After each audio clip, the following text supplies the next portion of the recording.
Good morning. As we begin to establish the reality of our spiritual lives, we learn from Paul here that we root it in a robust understanding of grace. Verse 1 again of Romans 6. What shall we say then? Are we to continue in sin that grace may abound? Here's Paul's answer, and he answers it directly and then with a question.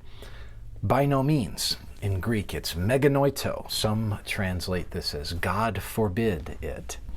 No way, Paul says. And then he asks a rhetorical question to the question. How can we who died to sin still live in it? How can we who died to sin still live in it? Well, let's talk about this a little bit in Greek. We who died to sin, it's a second aorist, and it's pointing to a past action. We died. We died, and let's say it this way, we died because in Christ's death we are freed from both the judgment that sin declared over us and the ruling power sin has over us. That's what it means to say we've died to sin.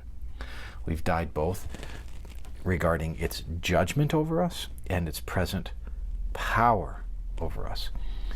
We died to sin in that death produces a kind of separation, if you will. It's done away with in principle. We have died to it. Let me give you an illustration from nature. The leopard gecko, every couple of months it sheds its skin. When it sheds its skin, this may sound gross to you, but it's what happens. When it sheds its skin, it eats its shed skin. Now, why does it do that? It eats its shed skin because there are two reasons why. One, if it stays attached to certain digits, its toes or its to its fingers, if you will, but its toes, its appendages, its phalanges, if it stays attached, it can rip them off and they can lose digits. That's the first thing.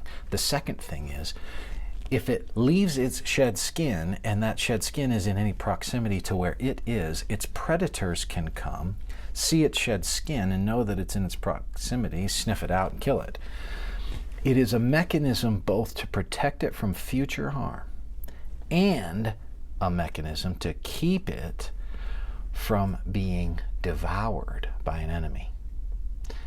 That is why grace does away with sin. It eliminates our propensity to swim in the same thing so the enemy doesn't come track us down, and it keeps us from future harm. We are dead to it. We're away from it. No longer are we to yield to it.